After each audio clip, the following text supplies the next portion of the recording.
Olá pessoal, sejam bem-vindos a mais um episódio do SixCast, o podcast da Six Capital que fala de mercado de investimentos e mercado imobiliário. Eu sou o João Pedro Araújo, um dos gestores de recursos aqui da Six Capital, e a gente tem o prazer de receber Daniel Malheiros, Portfólio Manager de Real Estate Offshore do Kinea. Então, primeiro, Daniel, obrigado por aceitar o nosso convite. Obrigado a Six também. Legal. Para falar um pouquinho mais de estratégias offshore, de investimentos em real estate, que eu acho que é um mercado super pouco explorado ainda aqui no Brasil. Sim. Mas antes de entrar até nas estratégias que vocês têm sobre o mercado offshore, como que vocês estão analisando o mercado, como que vocês identificam a oportunidade, a gente sempre gosta de perguntar um pouquinho de carreira, de história do Daniel, né? Então, se você puder falar como que você entrou nesse mercado de investimentos, como que você chegou na parte de offshore, sempre foi real estate, então se puder começar contando um pouquinho disso, eu acho que seria bem interessante. Legal, obrigado novamente. Curtando a minha história aqui, para quando eu cheguei em São Paulo, que é quando de fato eu iniciei minha carreira, eu vim para São Paulo quando eu tinha 17 anos, 2002, sou de Marília, interior de São Paulo, e desde então continuo na cidade. Provavelmente continuarei aqui por muitos anos. A minha história, como que eu fui parar no mercado financeiro, no mercado imobiliário, foi... Primeiro, acho que o mercado imobiliário, meu primeiro emprego foi um family office de uma incorporadora, então acho que de alguma forma ali... Já começou no real estate. Comecei indiretamente no mercado imobiliário, mas ao longo do caminho eu também trabalhei no mercado financeiro como buy side, sell side, maior parte da minha carreira cobrindo o mercado imobiliário. Em 2011, depois de passar por gestores e o family office, em 2011 eu trabalhei numa incorporadora. Acho que ali foi de fato quando eu liguei a chave ao mercado imobiliário. De lá para cá, eu estou aí 13, 14 anos só mercado imobiliário. E aí passei por gestoras, passei por family offices, passei também por banco. Em 2018 foi quando eu, de fato, iniciei minha carreira no mercado internacional de real estate, que é o que eu venho fazendo desde então e que eu sou apaixonado. E também sou bastante comprado na tese investimento internacional em real estate. E aqui estou. Legal. Isso é legal, uma coisa até que a gente sempre fala na Six, que a gente vê muita gente do mercado financeiro que entra no mercado imobiliário, né? Mas você passando por incorporador, às vezes pega uma visão um pouquinho diferente só de da Faria Lima, né? Vou falar assim, de que só de banco, só da parte financeira, que a gente sabe que tem muita particularidade.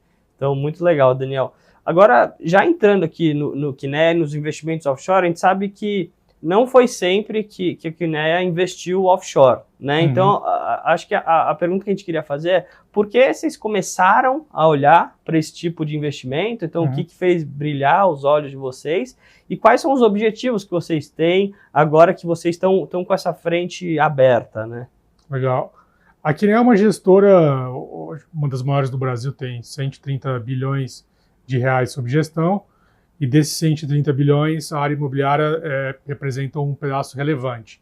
Então, a gente tem aproximadamente aí 30 bilhões de reais sob investimento. A gente é a maior gestora imobiliária do país. Só que 100% desse capital está aqui alocado. E aí você para e pensa, por que não também expandir isso para os Estados Unidos? Não só do ponto de vista de que, no Brasil, querendo ou não, você tem alguma limitação de recurso de ativo. Aqui no Brasil você opera muito São Paulo, você sai de São Paulo já é um mercado menos líquido, ao passo que lá fora você tem diversos mercados para você explorar e diversas teses, a gente pode falar sobre isso. Não só acho que por esse motivo, mas também por todo o conhecimento que a Kinea tem aqui, que pode, de certa forma, aplicar lá fora. Acho que muda a geografia, muda a lei, mas o conhecimento técnico de como que você avalia um ativo imobiliário é o mesmo. Tanto aqui quanto lá fora. E também pautado no fato do que a gente aposta muito que o investidor brasileiro, hoje ele investe primordialmente o seu capital no país, mora aqui, gasta aqui, emprego aqui, vai naturalmente cada vez mais colocar o seu capital lá fora, que esse movimento de internacionalização faz parte também aí do crescimento. Então, acho que esses são alguns fatores aí porque a Kinea tem aí essa vontade de E a gente está no caminho de investir lá fora, começando pelos Estados Unidos. Sim, então seria diversificar risco geográfico, já ter uma equipe qualificada, já ter um baita track record, né? E ver um mercado que tem bastante oportunidade. Eu acho que até você já citou, né? Falou investimentos nos Estados Unidos, que já era a próxima pergunta que eu ia fazer, né? Quando a gente olha para offshore, acho que a primeira opção seria Estados Unidos, mas assim, por que vocês escolheram lá? E é só lá? Ou vale a pena olhar o mercado de real estate em outros lugares também? Assim, qual que é a visão de vocês hoje em dia sobre esse tema? Assim, investir offshore, para onde eu vou? Né? É uma ótima pergunta. Estados Unidos, sim, a maior economia do mundo, economia com crescimento, e acho que o que mais me chama atenção no mercado norte-americano, além da liquidez, é a flexibilidade e a enorme possibilidade que você tem para investir lá. Então, você pode investir em diversos tipos de setores, subsetores, geografias diferentes, equity, debt. Então, assim, você já tem uma ampla possibilidade. O que eu faço nos Estados Unidos? Investir em outros países, por exemplo, Europa, pode ser, em algum momento a gente faça isso, mas acho que para ter foco, iniciar, Estados Unidos parece o caminho mais óbvio, e a gente aposta muito na economia americana, somos otimistas com a economia americana, então esse é Não é que é exclusivo, mas seria uma questão mais de foco, de mercado gigantesco, muitas oportunidades, mas nada impede de no futuro, quem sabe, pensar, sei lá, na Europa ou até outros mercados. Ainda não está no planejamento, mas não descarta. Sim, pode ser que em algum momento isso possa fazer sentido também. Ah, legal. A gente vai começar pelos Estados Unidos, que já tem bastante coisa para explorar. Hoje a gente também, aqui na Six, acho que a gente só está nos Estados Unidos. Até vira e mexe, acaba aparecendo outras oportunidades, mas também a gente olha aquele mercado e fala, só esse tamanho aqui, se quisesse até sair do Brasil e ficar só aqui, já é um mercado, sei lá, mais de 10 vezes maior do que o do próprio Brasil, né? Exato. Então, assim, a gente entendeu porque a Kinea começou a olhar lá para fora, porque olhar para os Estados Unidos. Agora, pensando um pouquinho na prática, sobre até oportunidades de investimento, metodologia que vocês têm, processos, como que vocês fazem para identificar uma oportunidade? Porque, por exemplo, vocês estão aqui no Brasil, vocês que vão prospectar, elas que chegam, e depois de identificar, como que vocês fazem uma análise, ela é boa, ela é ruim, faz sentido, não faz sentido, para entender, assim, como que vocês começam essa parte um pouquinho prática de escolher os investimentos e originar eles e analisá-los. Tá. A gente começa por uma análise mais macro, então, a economia americana, acho que por fatores bastante conhecidos. E aí quando a gente começa a descer os degraus, quais são os setores que a gente pode investir lá? A gente tem na economia americana basicamente aproximadamente 20 setores. Então a gente analisa, identifica qual que é o setor que tem uma relação oferta-demanda equilibrada. Então a gente gosta de setor que tem uma oferta-demanda mais robusta, fundamentada, setores esses que também têm crescimento. Então, dentro dos mais de 20 setores e subsetores do mercado imobiliário, um setor que a gente gosta bastante e é para onde a gente vai iniciar é o mercado residencial. O mercado residencial nos Estados Unidos é o maior mercado de todos. E dentro do mercado residencial, você tem lá diversos tipos de subsetores estratégicos. Então, eu posso investir em single family, build to sell, senior housing, manufactured housing e multifamily. Sim. Que é o mercado que a gente tem olhado com bastante carinho. O mercado de multifamily é um mercado de 3,5 trilhões de dólares. É o maior mercado de todos os Estados Unidos. Então, assim, a liquidez desse mercado ela é bastante importante. Então, você tem desde o investidor pessoa física, pessoa normal, até o investidor ultra high, family office. Sim. Aí você vai subir na escada institucional, os REITs que operam nesse mercado. Então, você consegue operar um deal bem pequenininho, comprando uma casa, um apartamento, até então deals de mais de 100 milhões de dólares. Sim. Então depende muito qual é o tamanho do seu bolso, qual é o teu apetite. E aí dentro desse mercado você tem diversas estratégias para explorar. Vou fazer um desenvolvimento, vou fazer um value add, vou fazer um core plus, um core, enfim. Então a gente olha muito quais setores a gente quer explorar, quais estratégias dentro desse setor, e aí dentro dessas estratégias a gente vai explorar do lado do equity, do lado do tijolo, ou do lado do debt, a gente financiando o ativo. Então, isso é um ponto relevante. E aí, quais são as regiões que a gente vai operar? Então, os Estados Unidos, você consegue operar no mercado terciário, secundário e primário. Você fala, as 50 maiores cidades americanas são extremamente líquidas. Aí você fala, dentro das 50 cidades maiores dos Estados Unidos, qual a cidade que eu vou operar? A gente tem olhado muito para a região do Sunbelt, porque tem aí questão migratória, né, o crescimento que vai... Várias empresas, bilionários, né? As empresas estão indo para lá, as pessoas estão indo para lá, acho que a pandemia acabou acelerando essa migração para o Sunbelt, seja porque o clima é melhor, seja porque o imposto para a pessoa física ele é mais interessante, e também tem potencialmente uma qualidade de vida melhor também, custo de vida também mais barato. Então a gente gosta do setor do Sunbelt e aí de novo o mercado residencial dentro do Sunbelt para a gente é um mercado que a gente tem olhado bastante. Mas a gente também olha para outros mercados. Por exemplo, a gente está olhando para Nova York. Nova York é uma cidade que, vamos falar que o PIB de Nova York é basicamente o PIB do Brasil. Então, assim, você tem dentro de uma cidade o país lá dentro e o mercado extremamente líquido. Então, por que não olhar para Nova York? Faz sentido investir lá ou não? Então, e eu gosto muito daquela flexibilidade que talvez em Nova York não vai estar bom, eu vou investir no sul, talvez lá vai estar bom, mas no sul do país não vai estar bom. Então eu consigo ter essa flexibilidade e além disso até a questão logística, acho que isso aí acaba levando em consideração, vou investir em Montana, é uma complexidade logística diferente. Então, você tem que levar isso em consideração.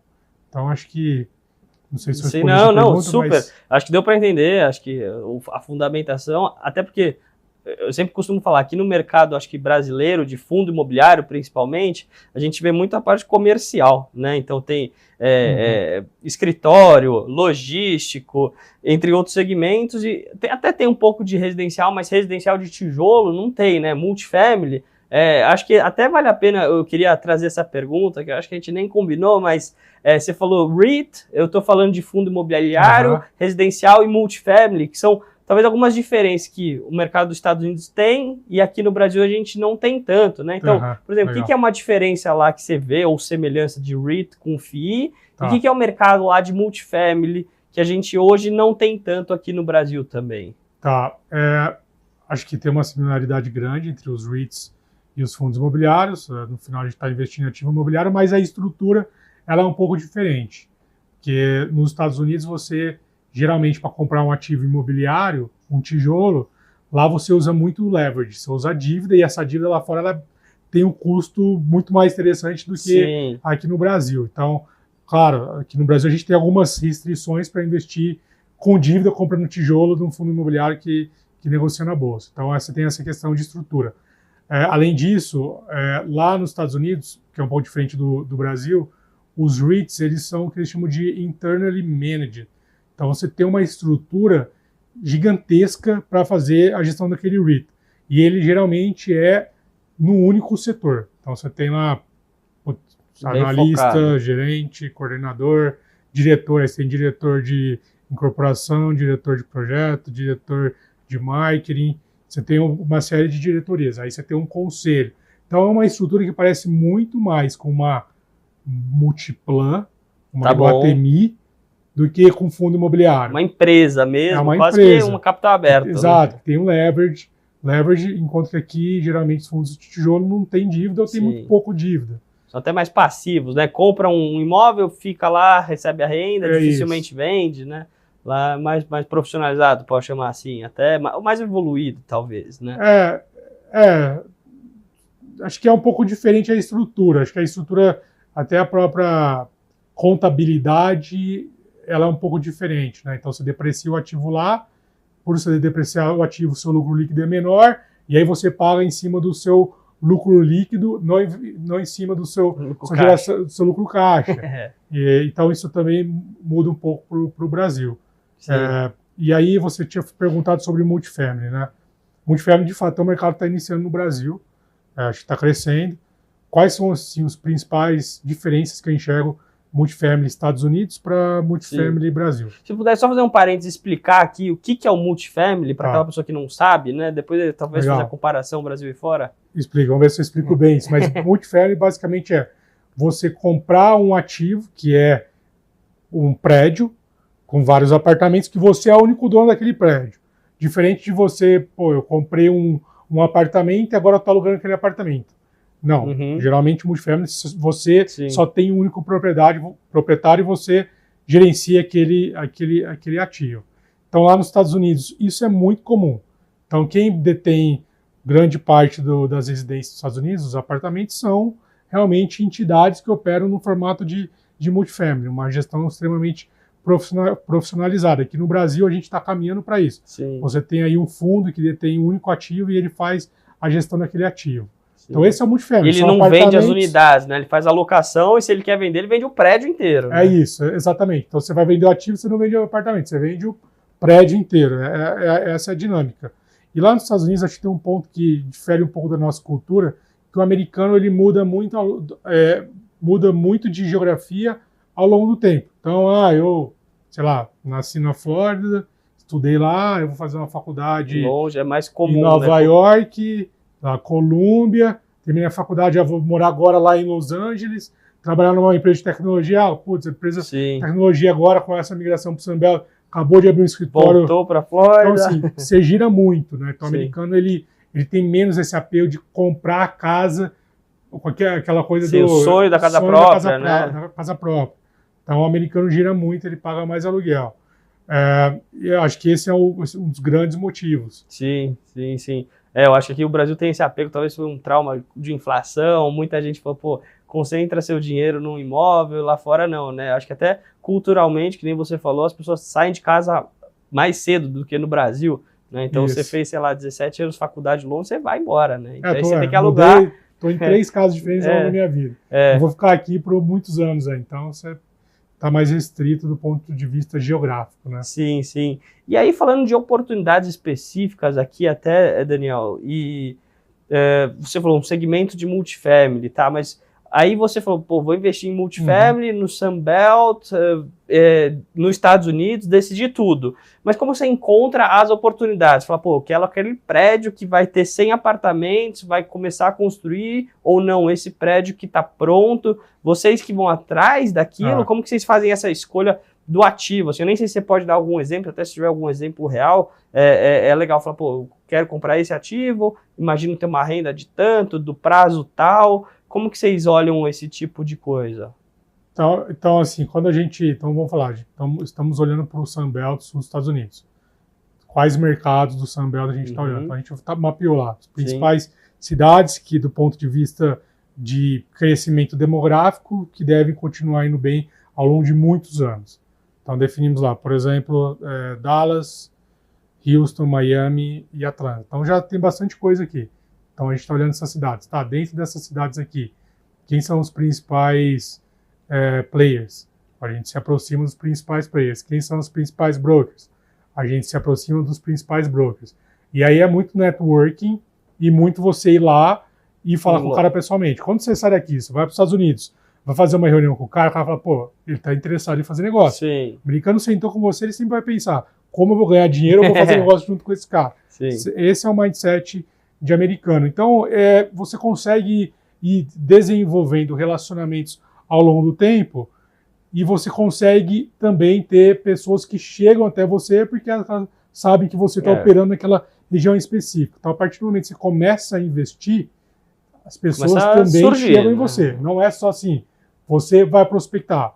E esse é o melhor cenário, quando você não precisa ir prospectar e os negócios chegam até para você naturalmente. Então, assim, de forma mais macro, é assim que a gente faz. Então, assim, é um trabalho de ligação, ir lá, marcar reunião, visitar ativo, muito estudo de research para entender o mercado, muita conversa. Aí você conversa desde do broker, o incorporador, o appraisal que vai avaliar a sua propriedade no final do ano, você vai conversar com o advogado, você vai expandindo o seu universo e as informações vão se concatenando ao longo do tempo. Sim.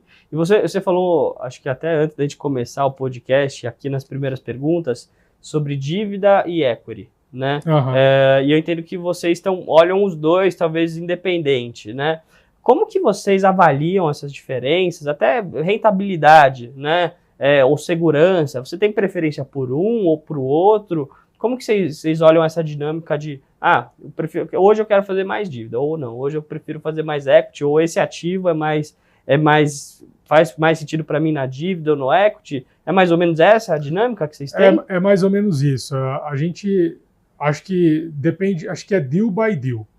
Tá? É difícil falar qual que é a melhor dívida ou equity. Acho que os dois são bons, eu acho que depende muito do deal, da região que você vai operar e da tese de investimento. Então, se eu vou investir no equity, eu preciso naturalmente ter um retorno mais relevante, um retorno potencial maior. Se eu investir na dívida, eu preciso ter uma segurança maior. Então, potencialmente, o meu retorno, e provavelmente, será menor. Então, a gente olha, por exemplo, a gente está olhando para financiar um ativo de student housing nos Estados Unidos. A gente vai fazer isso como? Vai fazer isso via dívida. O ativo está pronto, é um retorno bacana, só precisa fazer o lease-up, o incorporador vende a propriedade e nos paga. A gente tem um retorno interessante para investir em dívida.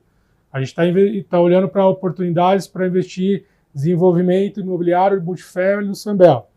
Tem um retorno bacana, estudamos o incorporador, acho que esse é um ponto fundamental. Você vai investir lá fora, para mim, assim, o grande aprendizado que eu tive é escolha bons sócios. Você pode até investir num deal que não seja tão bom, mas o seu sócio é muito bom. Sim. Se você investir num deal que ele é ruim, que você fala, nossa, esse deal é bom, mas seu sócio é ruim, é muito pior. E eu já passei por essa experiência. Deal bom com sócio ruim.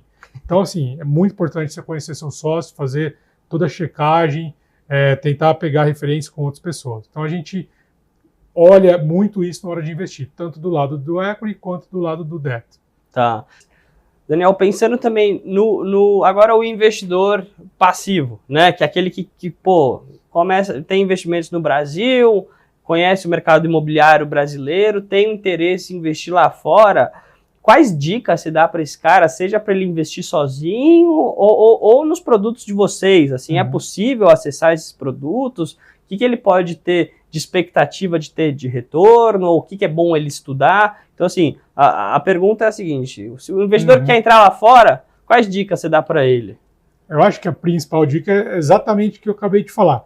Quando você vai investir lá fora, você fala, preciso investir com um cara que seja que a gente vai investir junto com o sócio, né? A gente nunca vai investir direto no ativo comprando ele. Sempre vai ter um sócio que vai investir junto com a gente para ajudar a fazer a gestão da criativa. Aqui, para o investidor pessoa física, é a mesma coisa. Eu vou investir lá fora, eu vou investir com um sócio que seja uma pessoa que eu confio, ou seja, uma casa que eu confio. Então, o investidor, ele escolher uma casa, seja que nem seja uma outra casa, fundamental. Qual que é a qualidade dos gestores, qual que é o caráter dessas pessoas, qual que é o histórico de retorno. Acho que começa por aí. Fazer sozinho lá fora é desafiador e custoso. Então, talvez o caminho mais fácil escolho primeiro um gestor de confiança. Com esse gestor de confiança, eu vou definir qual estratégia, qual tipo de investimento eu vou fazer. Sim. Seja investimento em dívida, seja investimento no tijolo. Acho que esse é o caminho. Conhecer primeiro um bom parceiro. Mas até falando um pouquinho, talvez, de estrutura, isso é até um desafio que a gente tem na SIX, né, sobre estruturas, porque acabam sendo mais complexas. Vocês têm alguma estrutura, ou tem algum fundo lá na Kinea, onde, seja diretamente ou indiretamente, o investidor consegue ter acesso a esses investimentos que nem você citou, esse de de student housing, né, que vocês estão planejando fazer? Esse investidor consegue acessar isso do Brasil hoje? Esse investidor vai conseguir acessar. A gente está se estruturando exatamente para isso, porque a estratégia de investir em real estate nos Estados Unidos é muito nova dentro da Kinea. Então, a gente tem que formatar os fundos, a gente tem que formatar a empresa nos Estados Unidos para fazer a consultoria, a gestão desse veículo lá fora. Então, isso leva um pouco de tempo. A gente está exatamente nessa fase. Entendi. Estamos começando a investir capital já de dentro de fundos que a gente tem, mas que o investidor ainda tem pouco acesso. A gente vai fazer uma coisa muito mais hoje, investir com capital proprietário, ou então de fundos que já existem, que de uma forma bem indireta o investidor tem acesso. Mas para onde a gente deve caminhar ter produtos que o investidor possa investir, tanto tendo uma estrutura aqui no Brasil, quanto o investidor que já tem o capital lá fora. Sim. O investidor que tem o capital lá fora, fica mais fácil ainda ele acessar e ter uma vantagem tributária. Então, Vamos chegar lá. Então, estamos a caminho. A gente pode esperar, então, sei lá, um fundo que, né, o Real Estate Offshore, daqui a pouco. Pode esperar, ser um sonho aí ter. Pode ter certeza que sim. Ah, legal. Então já fica a dica aí para os investidores ficar acompanhando aí o Daniel para quando sair, ele comenta. Daniel, acho que a gente falou um pouquinho, acho que da sua história, da Kinea, dos investimentos offshore, só talvez até para finalizar aqui, falar um pouquinho até de perspectiva, nem sei se é tanto a sua área de parte macro, mas como que vocês estão vendo lá, perspectiva até para o segmento de real estate, o Trump assumindo agora, vocês acham que a coisa vai melhorar, piorar, taxa de juros, até também eu queria engatar em outra pergunta, como que você vê o nível de rentabilidade dos ativos imobiliários, o que o investidor deveria almejar, né? Então, um pouquinho de perspectiva para esse ano ou os próximos aqui. Olha, eu vou focar até mais no mercado imobiliário, porque a parte macro não é comigo e tem gente muito melhor e mais capacitada que eu dentro da Kinea para falar desse assunto. Mas do ponto de vista macro, e falando um pouco do Trump, né? O Trump é bom, o Trump é ruim para o mercado imobiliário norte-americano. Não tem um consenso em cima disso. Acho que tem prós e contras, né? Acho que a principal preocupação o Trump é um cara inflacionário, né? Pelo menos é assim que o mercado enxerga, né? Vai colocar tarifa, vai subir inflação vai subir juros, e os juros é um driver extremamente relevante para o mercado imobiliário. O mercado imobiliário não quer um juros alto que começa a ficar proibitivo, o retorno fica mais complicado de fazer sentido. Desculpa até te interromper, eu lembro na época que começou a ter inflação na pandemia, que lá fora não era comum ter contrato de locação reajustado por inflação, né? E aí o pessoal, a gente no Brasil já é craque disso, né? E lá o pessoal começou a implementar isso aqui, falar reajuste, sei lá, uma porcentagem da inflação que for maior, né? Então começou a trabalhar, e fora a alavancagem, né, que você mencionou. Então, acho que grande parte do mercado imobiliário lá é alavancado. Então, mexer um pouquinho no juro pode ser perigoso, né? Muito sensível, Na média, eu diria que o ativo imobiliário nos Estados Unidos, ele carrega ali 40% a 50% do valor dele em dívida, né? Então, realmente, o americano opera de forma alavancada. E aí, o juros mais elevado, ele pode ser aí um detrator de retorno relevante. E aí, pensando no mercado imobiliário, o mercado imobiliário dos Estados Unidos, ele sofreu bastante de 2022 até, final de 2024. Você teve um ajuste de preço importante. O juros começou a subir, o americano não imaginava isso, e até nesse ponto, o americano não tinha o contrato de locação atrelado à inflação, porque ele não estava acostumado mais com a inflação. E eu lembro que eu já cheguei a ter lá atrás, por que você não coloca inflação mais, quer dizer, você escolhe ter até a flexibilidade aqui, o que é maior entre inflação e 2%, 3% de crescimento de aluguel ao ano. E o americano olhava com um olhar meio assim... O que você está falando disso? A gente isso? sempre usa 2%, 3%. E hoje acho que o americano começou a ficar mais flexível, até porque ele viu que essa realidade da inflação pegou. Então, esse ajuste de preço no mercado imobiliário, voltando aqui, ele aconteceu. Então, eu acho que hoje, para o investidor brasileiro, investir lá fora é muito legal. Porque assim, a gente está, por exemplo, investindo numa dívida que a gente vai ter um retorno de 12% ao ano em dólar.